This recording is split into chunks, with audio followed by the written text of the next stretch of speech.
Olá, paz do Senhor Jesus. Estamos iniciando mais uma programação da Escola Bíblica Dominical, Escola Dominical em seu lar. Aqui da Igreja Evangélica Assembleia de Deus em Joinville, Santa Catarina, igreja pastoreada pelo pastor Sérgio Melfior, ele que é o nosso pastor presidente e também vice-presidente da nossa convenção das Assembleias de Deus no estado de Santa Catarina e sudoeste do Paraná. Eu sou o pastor Josias Rosa e coordeno a Escola Bíblica Dominical. Que bom estarmos juntos no início de mais um trimestre da nossa Escola Bíblica Dominical. E neste momento, então, estarei apresentando os nossos companheiros que estarão ministrando e compartilhando deste assunto tão importante nesta manhã de outubro, dia 2 de outubro de 2022. Está conosco pastor Anderson Nunes, ele que é um dos coordenadores também da nossa Escola Bíblica Dominical e também ele é o coordenador do Centro de Capacitação e Orientação Ministerial e também pastor setorial. Neste momento estará fazendo a sua saudação. A paz do Senhor a todos os ouvintes, pastor Josias, é uma alegria mais uma vez estarmos juntos para juntos meditarmos na maravilhosa palavra de Deus. Muito obrigado pelo convite. Também agradeço o nosso pastor presidente, pastor Sérgio Melfior, que nos cede a oportunidade de estarmos aqui uma vez mais. Muito bem, juntamente com ele, nós convidamos o seu irmão, Dr. Uziel Nunes, ele que também é pastor na Assembleia de Deus aqui em Joinville e também é um dos professores da Escola Bíblica Dominical e também do Centro de Capacitação e Orientação Ministerial. A paz do Senhor, pastor Josias, pastor Anderson.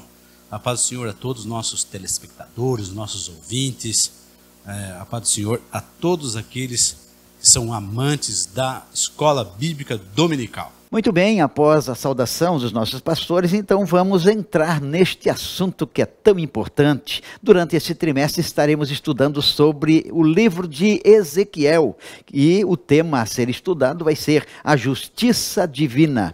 A preparação do povo de Deus para os últimos dias no livro de Ezequiel. Vai ser realmente assuntos maravilhosos durante esses últimos 3 meses do ano de 2022. Bom, a lição de hoje, lição número 1, dia 2 de outubro de 2022, tem como título Ezequiel, o Atalaia de Deus.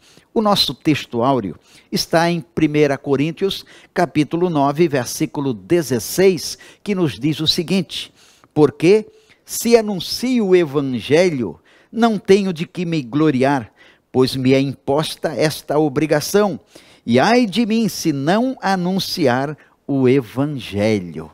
Podemos ver aqui essas palavras do apóstolo Paulo, ele se sentindo responsabilizado, com uma responsabilidade grande no que se diz respeito à proclamação do evangelho de Cristo. Que bom! Nós, como cristãos, precisamos ter esta consciência de que precisamos anunciar e dependemos do Senhor também para anunciar o Evangelho de Cristo Jesus. A nossa verdade prática já nos diz assim: além de guardar e cuidar, a missão do Atalaia é anunciar tanto o julgamento divino, como também as boas novas. Então vai ser trabalhado bastante nesse tema sobre o Atalaia. A nossa lição tem como texto básico Ezequiel capítulo 3, versículo 16 ao 21 e também o versículo 27. O livro de Ezequiel, ele apresenta muitos pontos valorosos para a edificação da igreja de Cristo, e dentre eles a soberania de Deus na vida de pessoas, de nações que se destacam. Olha só, Deus, ele sempre está olhando para o seu povo, independente, se é cristão ou não, Deus acompanha todos muito detalhadamente. Então vamos para o primeiro tópico da nossa lição, que vai trabalhar sobre o livro de Daniel, vai trabalhar aqui a primeira parte, vai trabalhar a segunda parte, a terceira, e vamos então com o nosso doutor Uziel, ele estará já entrando nesta primeira parte da nossa lição, falando sobre este tópico. Muito bem, pastor Josias. Bom, o livro de Ezequiel é um livro extremamente complexo, porque ele, afinal de contas, é um livro apocalíptico, tem visões extremamente poderosas e também difíceis de interpretação, e que às vezes até desafia a nossa imaginação. Logo no capítulo 1, nós vamos encontrar ali uma visão da glória de Deus, e Deus com o seu carro, com rodas dentro de rodas. Parece um rolimã da nossa infância, cheio de rodinhas dentro de rodinhas. Se fosse só isso, mas cada rodinha tem cheia de olhos. Então, é um livro apocalipse, um livro complexo. É o primeiro da sua série que traz essas visões de animais, visões sobre a glória de Deus, visões sobre o futuro. O livro de Daniel foi escrito na mesma época, só que um pouco depois. E é importante nós lembrarmos também o contexto em que o livro de Ezequiel foi formado. A nação de Israel, por volta do ano 600 a.C., começou a cair diante do Império Babilônico. Quando Ezequiel estava ali na Babilônia, já não era mais uma nação soberana, independente. No entanto, o povo que havia ficado ali em Jerusalém e aos arredores ainda tinha uma certa confiança, um certo orgulho, na medida que o templo estava erguido, o templo de Jerusalém estava em pé. Então eles ainda permaneciam com aquela ilusão de que o castigo de Deus não seria definitivo. Nesse ponto, o livro é dividido então em 3 partes, sendo essa primeira parte, que vai até o capítulo 24, do 1 até o 24, são profecias, são pesos ou cobranças, juízos, ameaças em decorrência contra o povo, contra os sacerdotes, contra a liderança, contra os reis, mas ainda com o templo erguido. Já a segunda parte também fala sobre o juízo e as profecias de Deus sobre as nações ao redor de Jerusalém, nações que estavam felizes e até comemorando, e até ajudaram a Babilônia em destruir ou derrubar a nação de Jerusalém e posteriormente até destruir a cidade. E Deus mostrando a sua soberania, não só sobre o seu povo, mas também sobre as nações, trazendo ali essas reprimendas nessa segunda parte, que vai do capítulo 25 até o 32.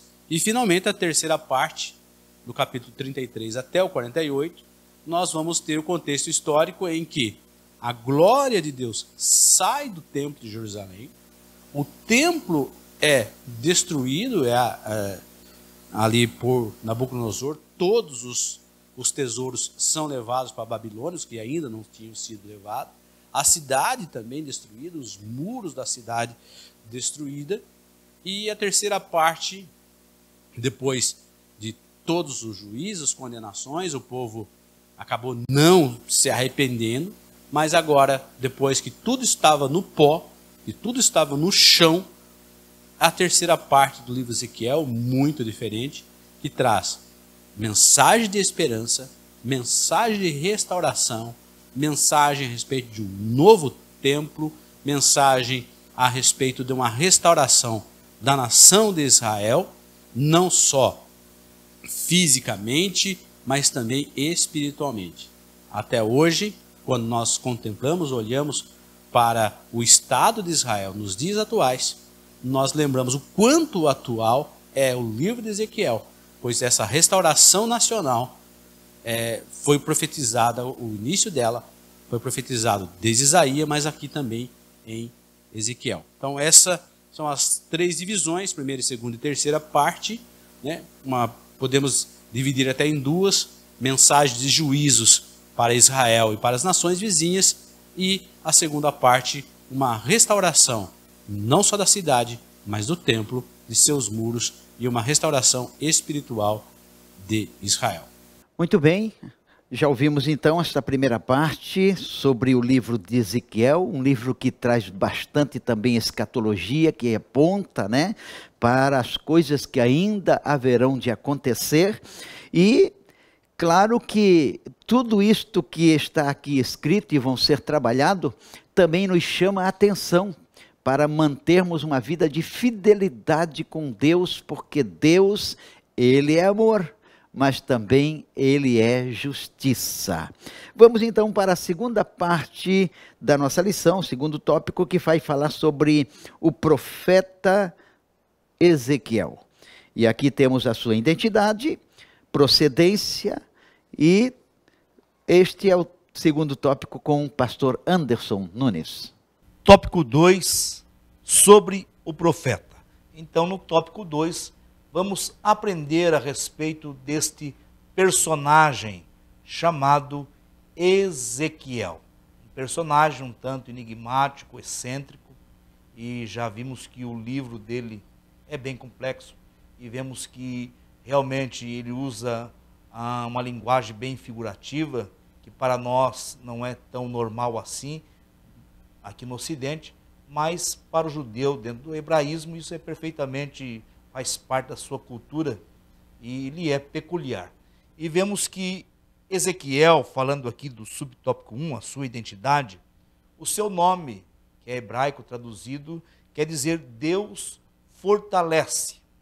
E Ezequiel, ele tem a sua chamada já no capítulo 1 do livro que leva o seu nome, e essa chamada acontece 4 anos após a sua chegada em Babilônia.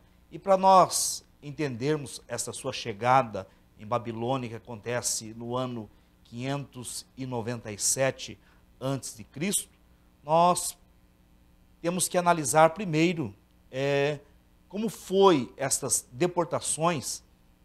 Eruditos vão dizer que foram três levas que foram feitas dos deportados de Jerusalém para a Babilônia, sendo a primeira delas no ano 605 a.C. Quem está reinando é o rei Jeoaquim, filho do rei Josias. O rei Josias que trouxe um grande avivamento a Judá. Agora o seu filho está reinando em seu lugar, Jeoaquim, e ele então, Jerusalém é invadida. Ao que tudo indica, Jeoaquim morre nessa invasão e é levado de Jerusalém os intelectuais, aqueles que têm acesso ao trono e ao palácio. Todo o futuro político de Jerusalém é levado cativo nesta primeira leva, que acontece no ano 605 a.C. O seu filho de Jeoaquim, chamado Joaquim, reina em seu lugar. Reina apenas por 3 meses. Então vem a segunda leva, 597 a.C. Nesta leva vai o futuro religioso, e dentre eles está Ezequiel, que faz parte aí da família sacerdotal. Ele vai ser levado junto, e junto com o futuro religioso, vai também os profissionais da terra, Nabucodonosor tentando acabar ali, destruindo a economia de Judá, levando os ferreiros, carpinteiros e assim por diante. Então, Ezequiel foi levado cativo nesta segunda leva, no ano 597. E, por último, a terceira leva, a pior de todas, acontece no ano 587. Quem está reinando é o rei Zedequias. O rei Zedequias é tio de Joaquim, porque ele também é filho do rei Josias. É o filho mais novo do rei Josias, que agora está reinando.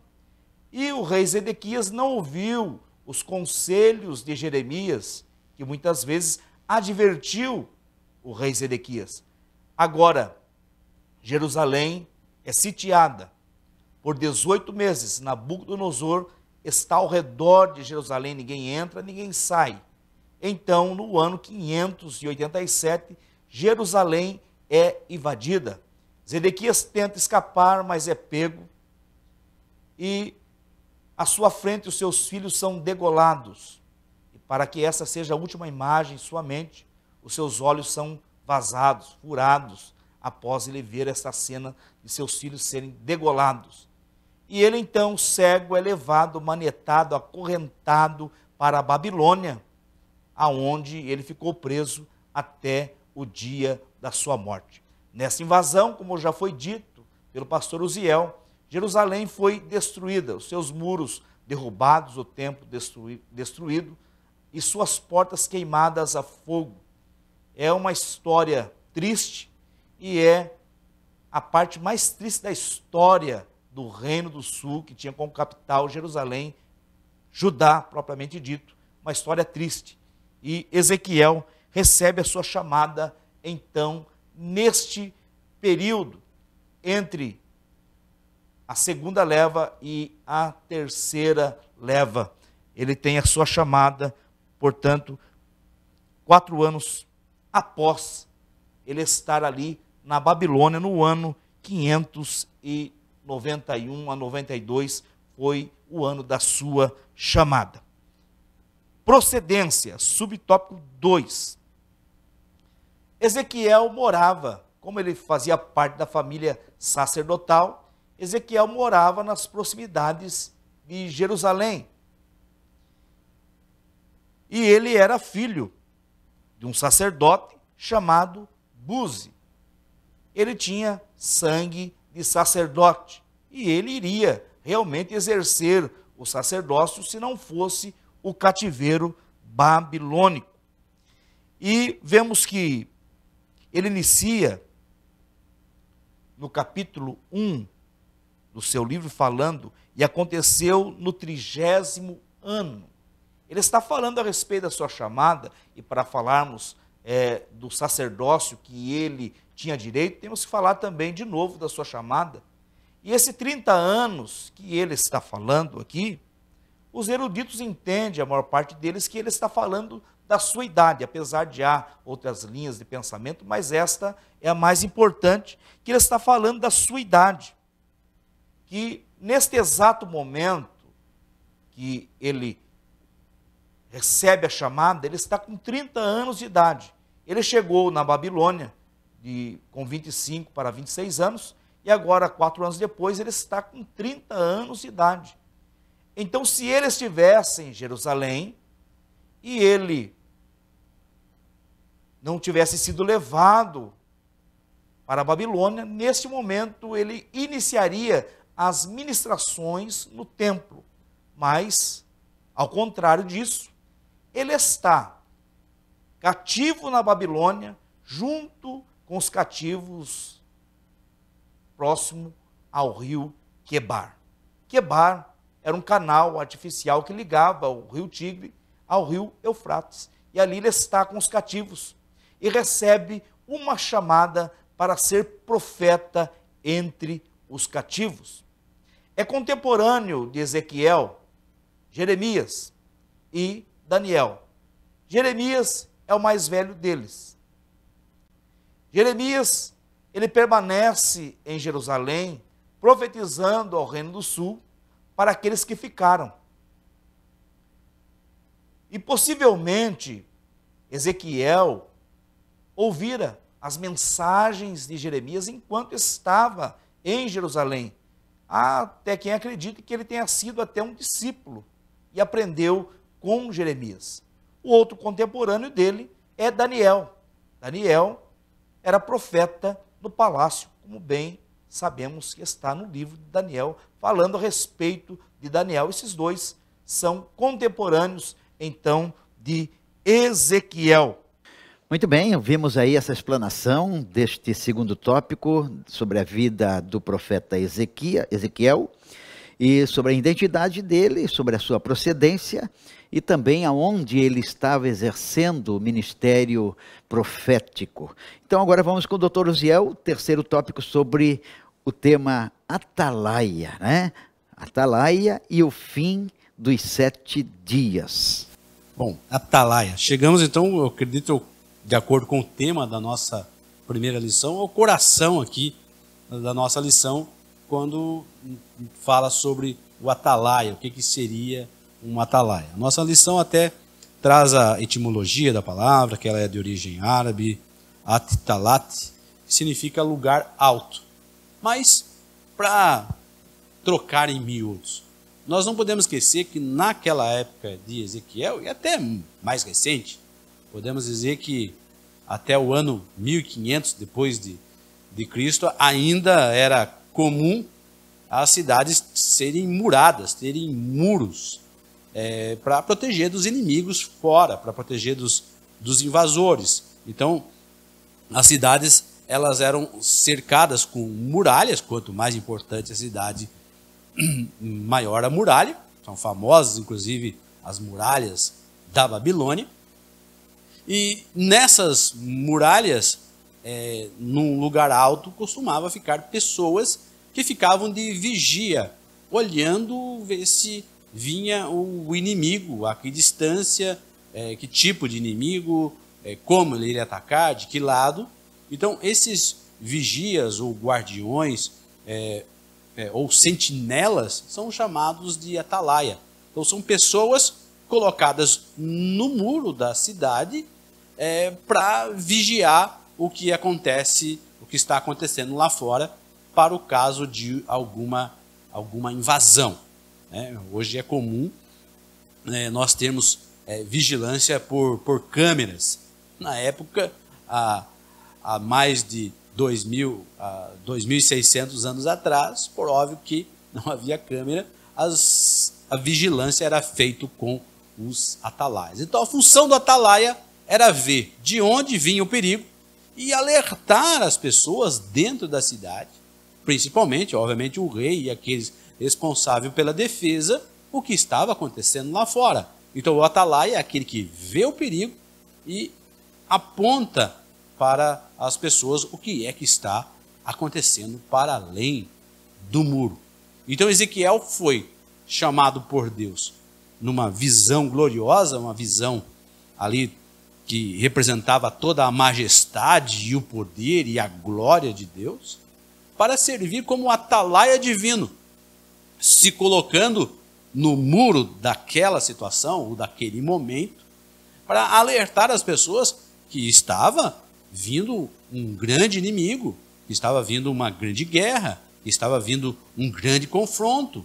E esse confronto não era qualquer pessoa que estava vindo do lado de lá, era o próprio Deus que estava vindo com justiça e com vingança e com cobrança do povo de Israel a respeito da sua desobediência, da sua idolatria. Até então, com quase 1000 anos do povo ali na terra de Jerusalém, ainda havia idolatria no meio do povo. Nós ficamos estupefatos de ver na Bíblia que, mesmo depois de tanto tempo, de tantos profetas, havia ainda idolatria, havia corrupção, o culto não era feito de maneira correta. Então Ezequiel vinha alertando, olha, Deus está vindo aí e vai cobrar. Então ele tinha essa missão de alertar aquelas pessoas que estavam totalmente desviadas, ou que não faziam nem um pouco a vontade de Deus, que a Bíblia chama aqui de ímpio, ou aqueles que eram justos, mas que de repente estava capengando, estava pisando torto ali, de que eles deveriam mudar de rota, mudar de vida, mudar de rumo.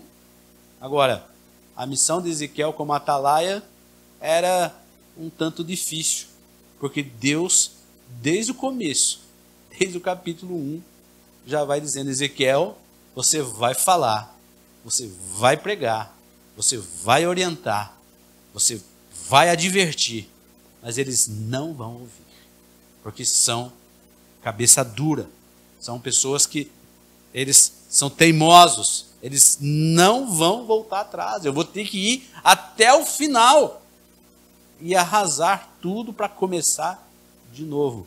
Mas o importante, Ezequiel, é que você vai falar, você vai insistir, principalmente porque eles precisam saber que houve um profeta no meio deles. E Ezequiel, como atalaia, ele é chamado constantemente aqui no livro como filho do homem, ou mais especificamente Ben-Adão, ou filho de Adão, porque isso nos leva, é como se Deus estivesse dizendo que ele era filho do pó, porque Adão, ele foi formado do pó, essa etimologia da palavra tem essa origem. Então Deus estava deixando bem claro que o filho do pó, ou o filho do homem, o filho de Adão, né, precisava do Espírito, mas colocando não só Ezequiel, mas toda a humanidade nessa condição que eles eram pó e estavam em luta com um Deus todo-poderoso e soberano. Agora, e de ordem prática? O que isso resolve a minha vida no dia da manhã, saber sobre o atalaia, o filho do homem? De ordem prática, Ezequiel pregou e eles souberam que tinha um profeta e foi inevitável as consequências. Deus cobrou. Mas nós encontramos no Novo Testamento Jesus Cristo se classificando também como filho do homem, filho da terra, filho de Adão. Mas esse Jesus Cristo, atalaia de Deus, ele que conhece o outro lado do muro, o outro lado da história, porque ele também é filho de Deus. Ele conhece o Deus Todo-Poderoso, que é seu Pai. Ele sabe de todas as coisas e ele se colocou como atalaia, não no muro, mas erguido numa cruz, num lugar alto, e ali daquela cruz ele pôde anunciar, diferente de Ezequiel, que anunciou que a glória de Deus estava indo. Mas Jesus Cristo, ali na cruz do Calvário, como o Filho do Homem, o atalaia de Deus, disse naquela ocasião e diz para nós, nessa lição de hoje, que há uma esperança, que há um pagamento, que ele cumpriu toda a justiça e que nele, nós, amparados pelo sacrifício da cruz de Cristo, nós podemos, escondido nele, saber que há para nós, assim como a segunda parte do livro de Ezequiel, mensagem de esperança, mensagem de salvação, mensagem de restauração e mensagem de uma união, mais uma vez, entre Deus, seu povo, e que a glória de Deus se manifesta no meio do seu povo. É até por isso que João, quando escreve a respeito de Jesus, ele fala que o Verbo se fez carne e tabernaculou entre nós, e vimos a sua glória. No livro de Ezequiel, nós vemos a glória de Deus saindo do templo. E agora, em Jesus, a glória de Deus, Jesus Cristo de Nazaré, entrando no templo e na nossa vida. Muito bem, ouvimos aí esse terceiro tópico sobre o atalaia, e podemos ver que Ezequiel, ele aceitou o desafio de ser um profeta de Deus em meio a uma circunstância tão difícil, que o povo realmente se rebelaram, o povo não queria ouvir, mas ele foi fiel àquilo que Deus exigiu dele. E eu pergunto, e você? Como tem sido? Tens obedecido ao chamamento do Senhor, que ele disse, ide por todo mundo, pregai o evangelho a toda criatura? Será que você, nós, estamos cumprindo com o chamado de Deus na nossa vida? Que sejamos atalaias, que não venhamos se envergonhar do evangelho de Cristo, como disse o apóstolo Paulo, eu não me vergonho do evangelho de Cristo, porque é poder de Deus para a salvação. Que possamos observar os ensinamentos de Deus através dessas lições tão maravilhosas. Vamos para o quarto tópico da nossa lição, que vai falar sobre a responsabilidade do cristão, depois a responsabilidade do ímpio e a extensão da nossa responsabilidade. Vamos aqui com o pastor Anderson, primeiro subtópico, depois o pastor Uziel com o segundo subtópico, e depois o pastor Anderson então faz a conclusão. Tópico 4, sobre a responsabilidade. Subtópico 1, a responsabilidade do cristão. São duas as responsabilidades principais do cristão: anunciar o evangelho ao pecador e se cuidar para permanecer em Cristo até o fim.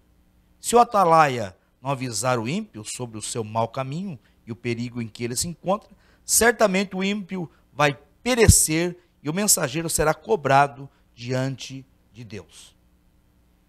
E eu quero lembrar aqui, com esta responsabilidade nossa de anunciar o evangelho, ou levar o evangelho, as boas novas aos demais, versículos da grande comissão, o que está em Mateus, no capítulo 28, versículo 19, que diz: portanto, ide e ensinai todas as nações. E também de Marcos, capítulo 16, e versículo 15, ide por todo o mundo, pregai o evangelho a toda criatura. Esse ide não é para uma ala seleta da igreja. Esse ide é para a igreja como um todo. Esse ide é para mim, é também para você. A pregação, a propagação do evangelho de Cristo, obedecendo aí as faces da grande comissão, que é evangelizar, discipular e integrar. Isso nós temos que fazer. Esta é a missão da igreja na terra: pregar o evangelho. O importante nessa lição que a gente observa a respeito da responsabilidade não só dos crentes e daquelas pessoas que conhecem a verdade em ser atalaias, mas também Ezequiel deixa muito claro: a soberania de Deus não está apenas estendida na ocasião só sobre Israel, mas também sobre as nações vizinhas. E hoje também a soberania de Deus não está apenas em relação aos crentes, ela também são em relação àquelas pessoas que ouvem a mensagem. E quem ouve a mensagem tem responsabilidade com a sua alma, com a sua vida, em escutar essa mensagem, em mudar de vida, como está escrito aqui no livro de Ezequiel, mudar o seu comportamento, a sua maneira de vida, porque saiba que, acreditando ou não, Deus vai cobrar. Chegará o momento em que o julgamento de Deus virá. E a igreja, como atalaia, vem dizendo a respeito de que Jesus voltará, não apenas para trazer a igreja perto de si, mas também para julgar todas as nações e todos os divisos do mundo. Subtópico 3, concluindo aqui, a extensão da nossa responsabilidade. A responsabilidade da igreja não é anunciar apenas para aqueles que não conhecem, mas também cuidar daqueles que estão fracos, que já fizeram parte do nosso grupo, já fizeram parte da igreja e hoje estão desviados. Jesus vai dizer em Lucas, no capítulo 15, Jesus vai dizer, e Lucas vai tomar nota, e Lucas 15 é o capítulo das coisas perdidas, e Jesus vai falar a respeito dos perdidos e a importância de nós irmos atrás desses que estão perdidos, e também é responsabilidade nossa. E lembrando de um lema dos fuzileiros navais americanos, que é não deixar ninguém para trás. Todos são importantes. E esta é a nossa missão: anunciar o evangelho àqueles que não conhecem e também cuidar daqueles que estão fracos e ir atrás daqueles que se desviaram, por um motivo ou outro, se entristeceram e hoje já não fazem parte mais do aprisco de Cristo. É papel nosso, da igreja, ir atrás destes. E isto denota a nossa característica. E o tema deste ano escolhido pelo nosso pastor presidente é que nós somos uma igreja missional. Cada um de nós tem um papel importantíssimo no reino de Deus.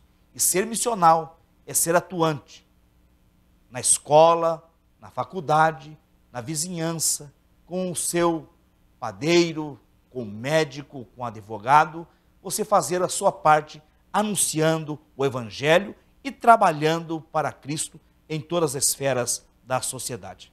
Muito bem, assim chegamos no final desta primeira lição deste trimestre, que teve como título Ezequiel, o Atalaia de Deus. O que podemos extrair daqui é que Deus, Ele conta comigo e com você para que sejamos atalaia, para que avisamos, para que alertamos o povo, aqueles que ainda não conhecem a Deus como você conhece, aqueles que ainda não têm consciência do que vai acontecer nos finais dos tempos. Nós precisamos alertar este povo, sejamos atalaias vocacionados por Deus. Eu quero aqui agradecer pastor Uziel, pastor Anderson, por estarem conosco nesta primeira aula, e deixo novamente os microfones para que eles façam as suas considerações finais. Obrigado, pastor Josias. E realmente esse trimestre está maravilhoso. Nós dissemos no começo que o livro de Ezequiel é um livro difícil, é um livro complicado, mas nem por isso nós deixamos de colocar aqui no currículo da nossa escola dominical. Vamos passar aqui um trimestre estudando. Os nossos professores da escola dominical estudam, estão preparados para nos ajudar a compreender um pouquinho mais desse livro de Ezequiel. Não falte em nenhuma das nossas lições, o trimestre está glorioso, mas é importante a gente frequentar todas as aulas para ali no final do trimestre a gente ter pelo menos uma noção básica ali do livro de Ezequiel e poder ler o livro, né, não só com aquela espanto diante de tantas visões, mas principalmente com o coração aquecido de que Deus é soberano na história. Ele tem um projeto e Ele vai restaurar aqueles que colocam a sua vida nas mãos dele.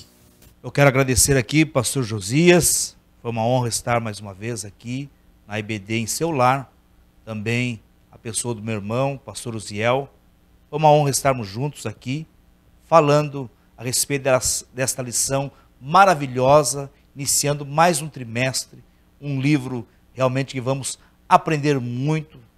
Nós falamos aqui que é um livro enigmático, escatológico, apocalíptico, mas organizado, cronologicamente organizado, e vai ser muito bom aprender um pouco mais a respeito do livro de Ezequiel, que está dentro da classificação de profetas maiores, importante dizer isso, e vai ser muito bom aprender um pouco mais a respeito deste livro.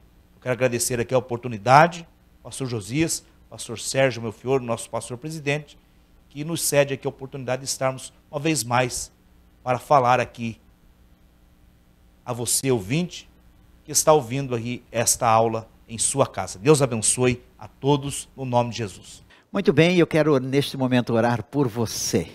Pai querido, neste momento oramos em favor de todos os teus filhos, em especial aqueles que estiveram atentos ao ensinamento da tua palavra nesta manhã, onde podemos entrar nos lares, onde as famílias puderam ouvir, aqueles que não têm a oportunidade de estarem nas aulas presenciais, mas foram abençoados com esta ministração. Abençoa grandemente o teu povo, nós te agradecemos no nome de Jesus. Amém.